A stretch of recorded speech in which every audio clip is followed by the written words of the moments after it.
Are you trying to shake that sweet tooth with a high protein, low sugar dessert? Here we go. We're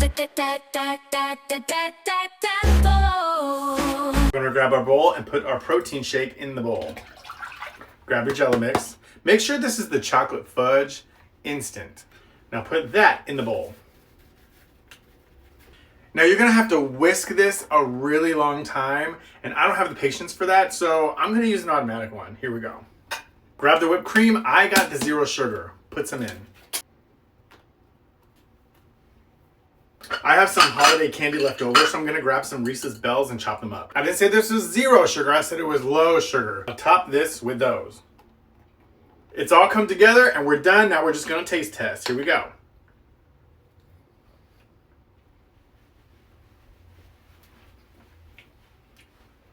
Cut, cut, cut.